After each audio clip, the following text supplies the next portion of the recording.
পেটে চামচ নিয়ে ঘুরে বেড়াচ্ছিলেন এক চীনা যুবক। ২৯ বছর বয়সী ইয়াং নামের এই ব্যক্তি ৬ মাস ধরে পেটে চামচ নিয়ে দিব্যি ঘুরে বেড়ালেও টের পাননি কিছুই। ঘটনাটি ঘটে থাইল্যান্ডে। ইয়াং বন্ধুদের সঙ্গে বেড়াতে গিয়ে তখন মাতাল। নেশা কাটাতে তিনি বমি করার জন্য হোটেলের একটা কফির চামচ গলায় ঢোকান, কিন্তু চামচটা সোজা গলা দিয়ে পেটের ভেতর ঢুকে যায়। ইয়াং এরপর এমনই মাতাল ছিলেন যেসব ভুলে ঘুমিয়ে পড়েন। চামচ গিলে ফেলার কথা বেমালুম ভুলে পরদিন ঘুম ভেঙে উঠে তিনি ভাবলেন, কেমন এক অদ্ভুত স্বপ্ন দেখলাম। এরপর ঢাক ঢোল পিটিয়ে স্বাভাবিক জীবনযাপন শুরু করেন তিনি। ফিরে আসেন সাংহাই, জিমে যান, খাওয়া দাওয়া করেন, সবই স্বাভাবিক। একটিও টের পাননি যে তার পেটের ভেতর একটা আস্ত চামচ রাজত্ব করছে।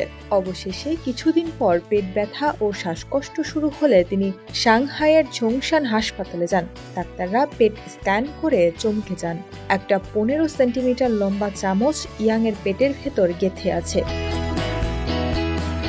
শুরুর চেষ্টায় ডাক্তাররা চামচটা বের করতে ব্যর্থ হন, কারণ তাপ এত পিচ্ছিল ছিল যে হাত ফসকে যাচ্ছিল বারবার। পরে অন্য কৌশলে অবশেষে চামচটি বের করে ফেলেন তারা। বর্তমানে ইয়াং হাসপাতাল থেকে ছাড়া পেয়েছেন, তিনি সুস্থ আছেন বলেও জানা গেছে।